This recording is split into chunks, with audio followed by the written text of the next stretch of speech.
Hello, today we are going to discuss about a very important disease that is affecting almost every household, and that is diabetes or any disorder related to pancreas. So it can be pancreatitis, which is essentially inflammation of your pancreas, or it could be your sugar levels. This is such a common disease in almost every household. We need to know, why does it occur? Is it only hereditary? And what are the precautions we can take and how can we cure it? Let's begin. The moment we speak about blood sugar, we always believe that if my grandparents had this issue, my parents had diabetes, I am likely to get diabetes as well. So I am bound to get it because my grandparents and my parents had it. It's hereditary. Now let's understand one thing, that there is nothing like a hereditary disease. But yes, there are hereditary lifestyles, which means that you have a genetic influence. Definitely, genetics have a role to play. Because of genetics, you are prone to or susceptible to certain kind of disorders, but it is your lifestyle that pulls the trigger, which means your genetics load the gun for you, but it is the lifestyle that pulls the trigger. It is your lifestyle that can help you change this hereditary pattern and make sure that you do not get the diseases that your grandparents or your parents or other family relatives had. Let's understand this a little more. Let's focus on diabetes. We as Indians have a huge reliance on carbohydrate-rich food. So whether it is your parathas of the morning, or whether it is your cereal, or whether it is your wheat, whether it is your chapatis, whether it is your idlis and dosas, or it is your with the Western influence, it's your breads, or it is your pastas, or it is pizzas, or it is any form of refined food. What does this have? This has high concentration of carbohydrates for you. Unfortunately, when we are into a situation where we have a very heavy reliance on carbohydrates, but not an equal reliance on essential fats, healthy fats and proteins and fiber, we are prone to have issues or diseases which are autoimmune in nature. One very important one that we are discussing today is diabetes for you. So as soon as you have a lot of carbohydrate-rich food, carbohydrates release instant glucose. So your glucose is released into your body immediately. And when this glucose comes into your body far immediately, you realize that there is more glucose, which means more sugar in your blood than what it essentially should be. There is this important organ into our body which is called pancreas, and it is largely a very overworked organ because of the kind of lifestyle we put ourselves into. Now, pancreas is one of the most essential organs as far as the digestion system is concerned. Your stomach digests only protein, but it is pancreas that gives the enzymes for digesting your starch as well as your fats, and does a lot of your final breakdown of protein as well. It is this pancreas that has a huge role to play as far as digestion is concerned. Now, when you have a high blood sugar concentration or high blood glucose concentration immediately because you have an over reliance on carbohydrates, now what happens is that your pancreas gets a signal from the brain that it needs to release a hormone to be able to take this glucose from the blood to various other places where it needs to be. So pancreas first releases a hormone which is called insulin. As soon as there is glucose that comes by the breakdown of carbohydrates, insulin is released. What is the role of insulin? Now, insulin's role is to take this excess glucose from your blood and divert it towards your cells. Why does it have to divert it towards your cells? It has to divert it towards your cells because it is in these cells where the energy is going to produce. So your cells require glucose, and it requires oxygen, and it requires water. All the three of these combine together to form ATP, or energy for us. So insulin takes this excess glucose and takes it to your cells, which now will use this glucose along with oxygen and water to form energy for you. However, because of our dietary and lifestyle patterns, we have more sugar content into our blood than what it should be. It also has a lot to do with our exercise patterns if you do not exercise enough. It also has a lot to do with your diet. It also has a lot to do with your stress. All of this needs to come into balance to be able to make sure that your pancreas is working well. Now, unfortunately, after transferring this to your cells, we still have excess sugar into your blood. What do you do with this excess sugar? Now, another thing that it needs to do is now divert it towards the liver. Through the blood, it goes to the liver where it starts getting stored as glycogen stores for you. It's like a reserve for you, emergency reserve of energy. But unfortunately, we have more sugar because our reliance on carbohydrates does not stop, our stress does not stop, our exercise patterns are not becoming regular, so we still have high glucose levels, and hence this starting to get deposited as fats into your body. First, it goes for the production of energy to your cells. Secondly, it goes as your glycogen reserves into your liver. And third, now it starts getting stored as fats. No wonder you see people who have a very high carbohydrate rich food look big.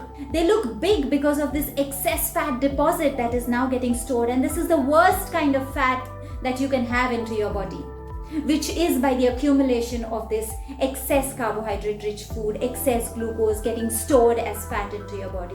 That's something you definitely don't want.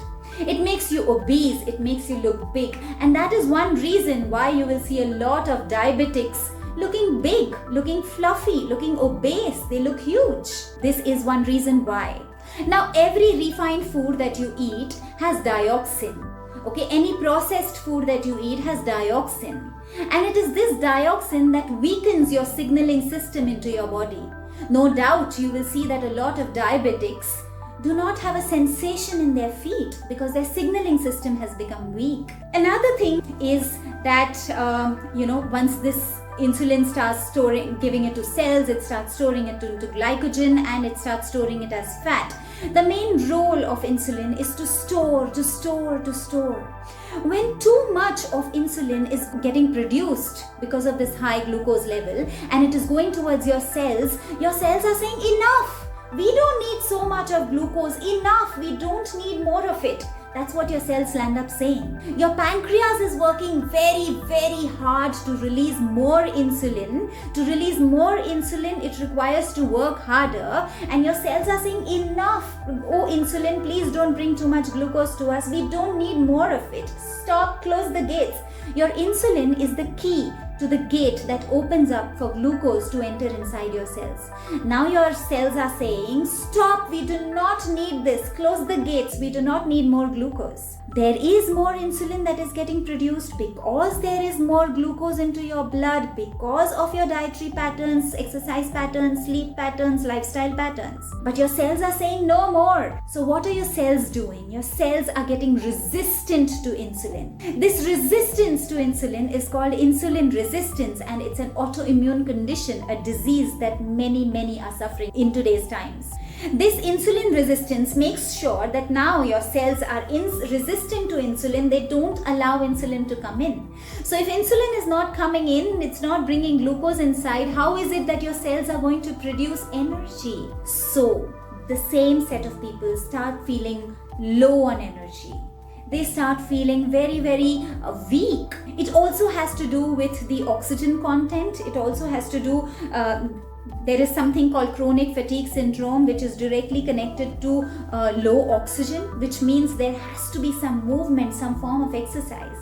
But now these set of people start feeling weak. You see what's happening to your body? Your pancreas is working very hard. Cells are insulin resistant, so there is glucose building up in your blood. And there are autoimmune conditions that you're going through. Now let's understand this in the form of a cycle, okay? There is high glucose, because of which the brain sends signal, more insulin please, more insulin, there is high glucose. So because there is high insulin coming in, it's sending it to the cells. Cells are saying no more, we don't want it. Cells are getting resistant to insulin. This insulin is taking it and making your glycogen reserves, glycogen storage in your liver. After that, it is still there. The glucose is still building up. It's going as fat reserves. It's making you obese. Now in a condition like this, when there is high glucose, a high glucose requires high insulin, which means your pancreas is getting tired. Your pancreas is getting exhausted.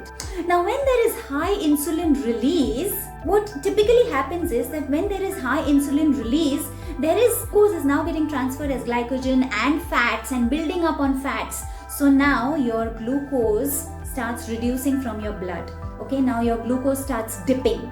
It starts dipping more and more and more, and a condition where your glucose is dipping and there is low blood sugar is called hypoglycemia. Now when it starts dipping and your cells are already insulin resistant, they are not able to produce energy, this person starts feeling weak. What does he crave for when he's weak? He starts feeling that, oh, I need a quick sugar spike, I need an energy spike. So this person goes in for a candy or a lollipop, or he goes in for maybe a coffee, a caffeine, a drink of coffee with sugar. It gives him that instant spike, it gives him that instant energy, and he feels, wow, coffee makes me feel better, stimulant. But what has this coffee done to you? This caffeine is responsible for sucking your hydrochloric acid from your stomach. It makes you dehydrated. You cannot produce energy without water. So this caffeine it gave you that quick energy spike, and as soon as it gave you that quick energy spike, it gave you that quick glucose. As soon as glucose came in, brain again sent a signal that, come on, now send insulin, because glucose is increased. Again insulin comes in, but your cells are resistant to insulin. So what happens? Your blood starts becoming full of more and more and more sugar. Now that state, when your glucose started dipping in, is a state of hypoglycemia, in which your pancreas has to again release another hormone, which is called glucagon. Okay, so your insulin spikes up, goes down, spikes up, goes down. You see what is happening to your pancreas? It is releasing insulin. When your glucose comes up, goes down, comes up, goes down, so your pancreas has to release insulin, and when it dips down, it has to release glucagon. Again, it has to release insulin. Again, it dips down, it has to release glucagon. Insulin, glucagon, insulin, glucagon, insulin, glucagon. Do you realize what's happening to your pancreas now? It's overworked, it's tired, it's exhausted. And we are leading it towards a condition which is inflammation of your pancreas. It can be called as pancreatitis. And further, it builds on more to become, complicated autoimmune conditions. It can become a type 1 diabetes in young children. It can become type 2 in adults. It can be diabetes mellitus. It can be various other autoimmune conditions. What is diabetes mellitus? Diabetes mellitus is essentially having a lot of sugar concentration coming out of your urine. Now, let's understand this a little more. When there is too much of glucose that is present in your blood, who is purifying your blood? Your kidneys are purifying your blood, aren't they? Now your kidneys need to purify your blood. That means it has to detox itself from this excess sugar that is present in your blood. So your kidneys are now pulling this excess sugar and they are throwing it via the urine. Now this is the condition of diabetes mellitus. So we need to prevent our pancreas from going through this exhaustion, from going through this overworking and tired state. How do we do that? Now there are a number of things that we need to do, and it can be changing lifestyle, it can be with respect to dietary changes, it can be with respect to exercise, it can be even in respect to your sleep patterns. Let's understand this one by one. What do you need to do? You need to be sleeping between 9 to 2, because that's the time when your hormonal balancing is taking place. Your body is actually recovering and healing itself. Unfortunately, this is also the time when we are too busy with technology and gadgets and we sleep quite late and we are not able to balance or repair or heal our body. Number 1. Number 2, we need to exercise. Why do we need to exercise? Especially people who are diabetics. Why do we need to do that? Because this excess of sugar that has now got deposited as glycogen stores or your glycogen reserves in your liver, that needs to get utilized. Okay, how will that glucose or that glycogen get utilized? Only when you have movement. When you have movement, will that glycogen start getting utilized? It's your glycogen reserves that need to be pulled out, because there is only a limit to how much it can store. So movement is important. Another one very important thing, especially for diabetics or people having issues with pancreas, is that you could do rebounding. Rebounding is essentially a trampoline. Your children can have small trampolines at home. You have a lot of them that you can find on Amazon. You can bring one home, smaller one which is fit for your child's size, or even adults. depending on what age group. It has family-sized trampolines which are not very big or difficult to store in a house. You can just pull it off and lean it towards a wall and it will not take too much space. What does this trampoline do, or what does this rebounding do? This rebounding is basically essential for giving an exercise to all of the 120 trillion cells into your body. So a lot of these diabetics or sugar related problems or pancreas related problems or any disorders can get resolved by the process of rebounding. You're defying gravity. But at the same time, you're not hitting against a hard surface that gives you problems with your joints. You are rebounding, you're going down and you're rising up, going down and you're rising out. It starts balancing your fluid levels. So a lot of diabetics who have those swollen foot, the diabetic foot, the fluid starts dispersing all over your body because you start rebounding. It starts healing your pancreas. Another thing that may be essential for such people is an HIIT, which is high intensity interval training. What does high intensity interval training do? Now it is basically into cycles, and you can read it up on Google. What it essentially does is that it puts you into a very, very strong regime for about 30 seconds. And the amount of time that you take for recovery speaks about your health condition. So I know somebody who just did this excessive high intensity interval training for about 10 seconds, but it took her 15 minutes to come back to recover. So high intensity interval training is very important, and you could even do it on a trampoline by actually trying to jog on the trampoline. So what does this HIIT do? Now HIIT releases a human growth hormone. When this human growth hormone which is also called the youth hormone, when the human growth hormone is released, it makes you younger. It heals your cells, it nourishes your cells. It gives you a condition by using those fat reserves that your excess glucose has formed now. When there is excess glucose, it is getting stored as fat. So the moment you do high intensity interval training, it starts using your fat reserves, and now it becomes a fat burner for you. So that is another thing that is important for diabetics or people suffering from pancreas related issues. Another thing that is very important is your diet. You need to move away from just a very high carbohydrate rich food. So your burgers and your pastas and your breads, etc. have to come down. Wheat, no. Dairy, no. Your refined sugar, no. You need to move towards 3 essential food groups for such patients, and they are fiber-rich food, that is protein-rich food, and that is good fat. There is this myth that if I eat too much fat, I will become fat. No, fat actually, the good fat and bad fat has a huge difference. So when you have a burger or a pizza or something with refined oil, that's not leading to the good fat. But when you have a coconut, or you have your nuts and you have seeds and you have flax seeds and you have chia seeds, it's giving you good fat. Your coconut is the best source. Your coconut oil is the best oil to cook your food in. So shift from carbohydrates. It doesn't mean you have to stop carbohydrates completely. You can move to carbohydrates that have low glycemic index. So move to millets, move to ragi, move to different kinds of millets that are available today which have a very low glycemic index, and it helps you. Another thing that can help people with diabetes is this chickpeas and your lentils and your sprouts, the chole and your rajma.